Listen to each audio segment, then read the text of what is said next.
여러분의 의자 앞에 놓으시고 다 함께 일어서서 겸손하게 하나님의 말씀을 아멘으로 받겠습니다.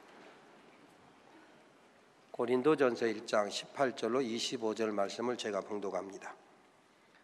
십자가의 도가 멸망하는 자들에게는 미련한 것이요 구원을 받는 우리에게는 하나님의 능력이라. 기록된 바 내가 지혜 있는 자들의 지혜를 멸하고 총명한 자들의 총명을 폐하리라 하였으니 지혜 있는 자가 어디 있느냐, 선비가 어디 있느냐, 이 세대의 변론가가 어디 있느냐.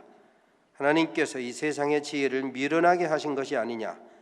하나님의 지혜에 있어서는 이 세상이 자기 지혜로 하나님을 알지 못하므로 하나님께서 전도에 미련한 것으로 믿는 자들을 구원하시기를 기뻐하셨도다.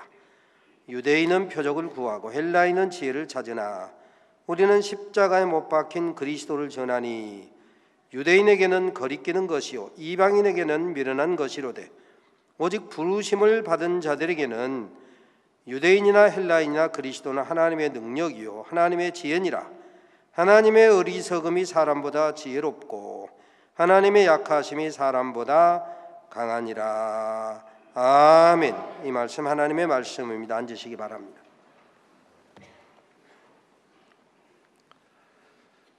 천사들의 도시라고 하는 뜻을 가진 로스앤젤레스, 바로 그 로스앤젤레스 공항에 브래들리 공항에 작년에 우리 노회를 대표해서 방문하면서 입국 심사를 받는데 그동안에 몇 차례 LA 공항을 들려서도 전혀 생각하지 않았던 아주 오래전 사건이 떠올랐습니다. 입국 심사를 받는 1시간여 기다리는 동안에 내 머릿속을 온통 지배하고 꽉 찬 생각은 중학교 3학년 때 담임 선생님이셨던 그 선생님의 어떤 수업 시간이 생각이 났습니다. 그 선생님은 우리가 잘 아는 유명한 거지 전도자라고 하는 CCC 총재를 지내고 하늘나라 가신 김중곤 목사님의 친동생이신데 그분이 가르치시던 과목이 사역 과목이었습니다. 어느 날 미국에 관계된 수업을 하시면서 로스앤젤레스에 가면 하고 이런저런 말씀을 하셨습니다. 지금이야 여러분들이 뭐 당연하지 이렇게 생각했는데 그 시절에는 우리가 알기는 로스앤젤레스가 아니고 로스앤젤레스, 초등학교 시절에 세계 여러 나라들을 지명을 공부하면서 로스앤젤레스 이렇게 공부했는데 그만 선생님이 로스앤젤레스 이러니까 교실 안에 가득한 중학교 3학년 친구들이 배꼽을 잡고 까르르 까르르 웃었습니다. 선생님께서 너희들 왜 웃냐 이렇게 물으시니까 아니 선생님이 지금 우리가 왜 웃는지조차 모르다니 왜 웃냐라고 묻는 선생님을 보고 이제는 책상을 치며 하고 이렇게 깔깔깔깔깔 한 5분 동안 웃었습니다. 아니 세상에 선생님이 무식하게 로스앤젤레스 이렇게 말씀하지 않고 로스앤젤레스라고 하다니 참 선생님 무식하네 말은 안 했지만 그렇게 우리들이 웃었던 것입니다. 나중에야 왜 이 녀석들이 이렇게 웃나 하고 웃음의 사태를 파악한 선생님이 얼굴이 붉어지면서 로스앤젤레스가 맞아야 이렇게 말씀을 하셨습니다. 세상 물정 모르는 하루 강아지 마냥 초등학교 시절에 그냥 영어도 잘 모르던 그 시절에 로스앤젤레스 하고 도시를 배웠던 그것에 익숙한 무식한 제자들이 그 무식한 제자들의 무식을 돌려 세우기에는 그때는 선생님이 역부족이었다 이것입니다. 무식한 편견이 얼마나 무서운가. 우리들의 잘못된 확신이 너무도 분명했음에도 불구하고 그런 잘못된 확신을 돌이키기까지는 세월이 꽤 걸렸습니다. 오늘 본문에 보니까 사도 바울이 표적을 구하는 유대인과 지혜를 찾는 헬라인들에게 예수 그리스도의 피 묻은 십자가의 복음을 전하기 위해서 고군분투하는 모습을 볼 수가 있습니다. 사도 바울 자신이 십자가 고난과 죽음을 통과하고 부활의 첫 열매 되신 예수 그리스도를 만나기까지는 자기 자신조차 도저히 깨뜨릴 수 없었던 잘못된 확신, 병든 믿음의 신봉자이었기 때문에 복음의 은혜 없이 구원받으리라고 잘못 믿고 잘못 판단한 헬라인, 야만인, 지혜자, 어리석은 자 모두에게 빚진 자의 심정으로, 피토하는 심정으로 빚을 갚아야 비로소 자유하는 그런 마음 가지고 복음 전하기를 힘썼더라 이것입니다. 오늘 본문이 기록된 이 고린도전서, 고린도라고 하는 도시가 어떠한 곳입니까? 지금 우리가 세계 지도를 보면 그리스라고 하는 나라의 남쪽 반도가 고린도라고 하는 지역입니다. 요새 인기 있는 꽃할배를 보면 꽃보다 할배 인 그리스 하고 이렇게 방영이 되고 사람들에게 요새 인기가 많은데, 거기를 가게 된 배경을 설명하면서 철학의 본고장 그리스 이렇게 얘기를 합니다. 그러니까 우리가 소위 서양 철학을 배우면서 이름을 들었던 소크라테스, 플라톤, 아리스토틀 이런 사람들이 다 그 동네 사람들, 바로 그곳에 그리스 사람들에게 복음을 전하고, 또 이제 이스라엘이라고 하는 나라가 망해서 디아스포라가 되어서 그리스나 터키나 혹은 유럽 각지에 흩어져 있는 디아스포라 유대인들에게 복음을 전하는 사도 바울이 지금 율법에 익숙한 유대인들과 이 철학에 익숙한 그리스인들의 예수 그리스도 십자가 복음으로 구원받는다고 하는 사실을 증거하기 위해서 예를 쓰고 있다 이것입니다.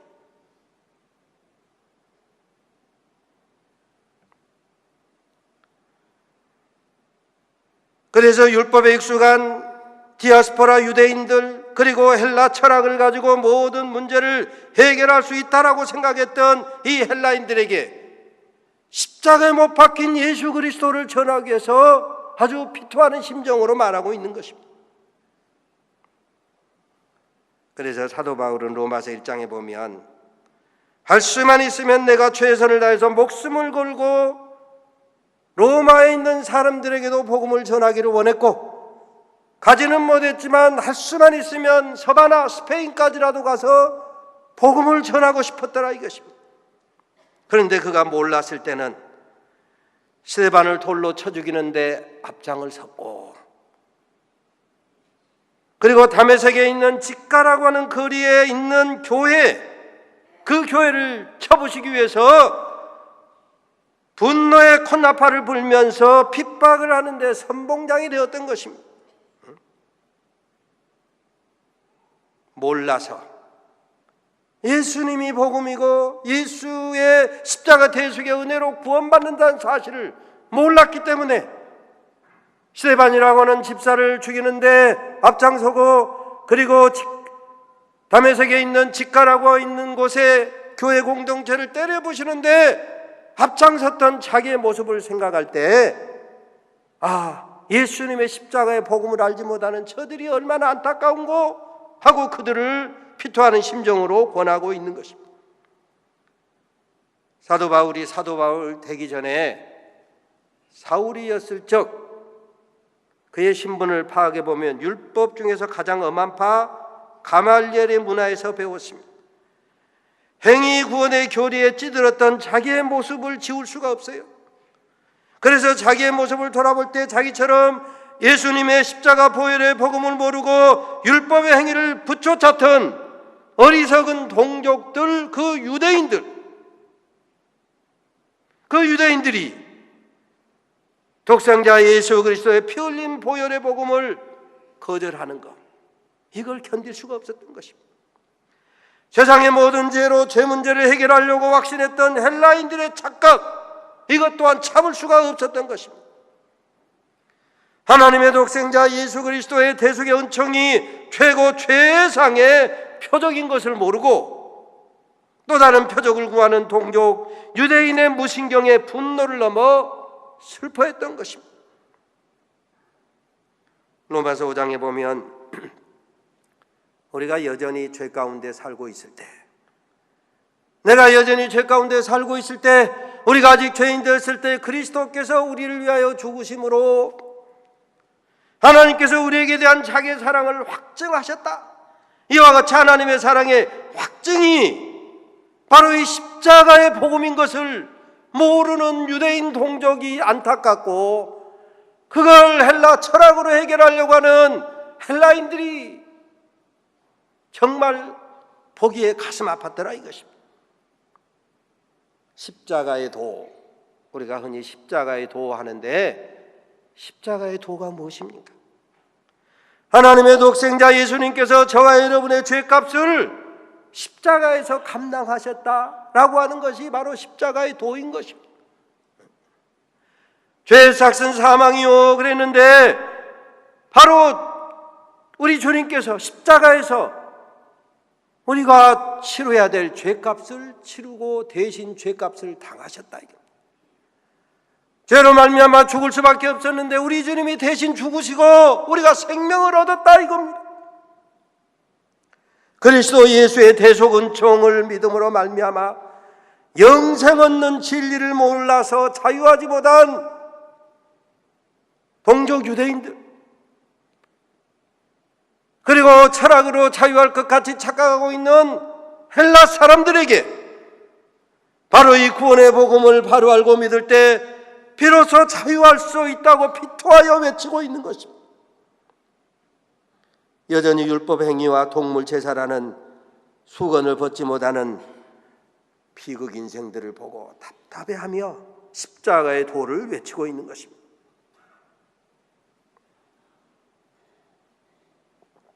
어디 사도 바울 시대뿐이겠습니까?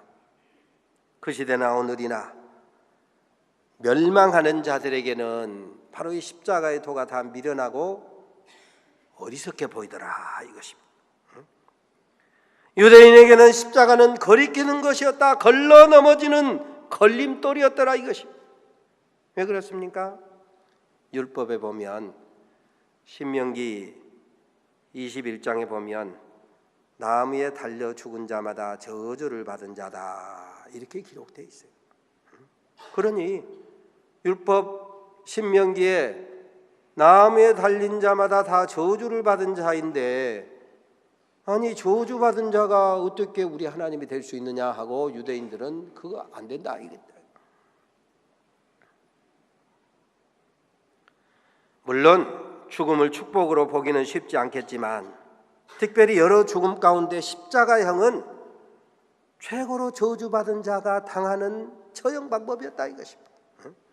그런데 그쪽 이스라엘만 서양만 그런 것이 아니고 동양도 마찬가지였어요.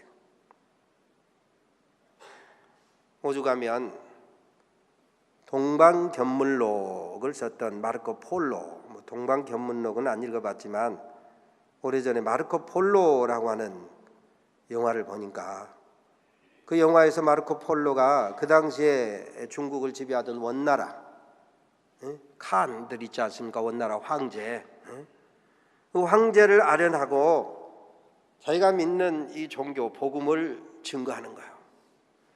당신들이 믿는 종교는 뭐냐 하니까 목에 걸고 있던 십자가를 보이면서 우리는 이 십자가에 달려 죽은 예수를 하나님으로 믿습니다. 그러니까 그 몽고의 황제가 깜짝 놀라고, 아니 그 흉측한 십자가형을 당한 사람을 신으로 믿다니 그럴 수가 있느냐? 아니 어떻게 그 흉측한 십자가형 받아 죽은 자를 신으로 믿을 수가 있느냐? 과거나 현재나 오고는 모든 세대의 사람들에게도, 멸망할 사람들에게는 십자가의 도가 미련한 것, 어리석은 것, 저주받은 죽음일 뿐인 것입니다. 그러나 오늘 성경에 말씀하신 것처럼 구원받는 자들에게는 성령으로 말미암아 예수가 우리의 구주이신 것을 믿어지는 자들에게는 십자가의 도가 이게 바로 하나님의 지혜로구나, 십자가의 복음이 바로 하나님의 능력이로구나 믿어지게 되는 것을 믿으시기를 바랍니다. 그렇습니다. 내가 당할 저주를 우리 주님께서 십자가에서 대신 당하신 거예요. 대속이라고 하는 것은 바로 그것 아닙니까? 내가 죄값을 치러야 되는데 내가 치르지 못하니까 우리 주님께서 십자가에서 대신 치르셨다. 죄의 삭시 사망이기 때문에 내가 죄값으로 죽을 수밖에 없었는데 우리 주님께서 십자가에서 대신 죽으심으로 사망이 예수 안에서 역사하고 생명이 우리에게 역사하는 거, 이게 바로 대속이요. 그렇습니다. 내가 죄값을 치러야 될 때 우리 주님께서 대신 십자가에서 치르시고, 내가 죽어야 할 때 주님께서 대신 죽으심으로 내가 생명 얻고 영생 얻고 부활에 동참하게 되었더라 이것입니다.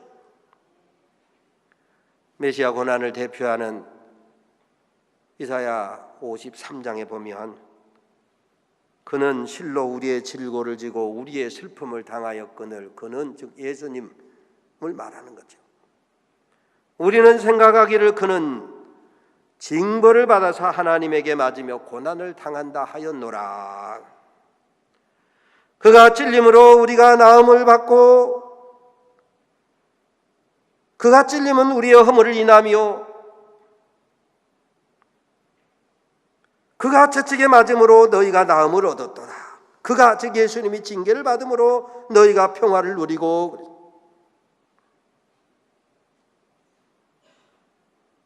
그렇습니다. 주님이 십자가에서 우리 대신 징계당하시고 고통당하시고 찔림을 받으시고 죽으심으로 우리가 평화를 얻고 우리가 생명을 얻고 우리가 나음을 받고 우리가 평화를 얻었다 이것입니다.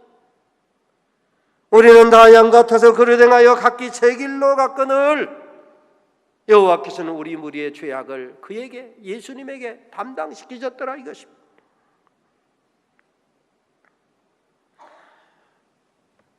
유대인들만 표적을 좋아하느냐? 아니요. 사실은 세상에 많은 사람들이, 저와 여러분도 다 표적을 좋아하지 않습니까?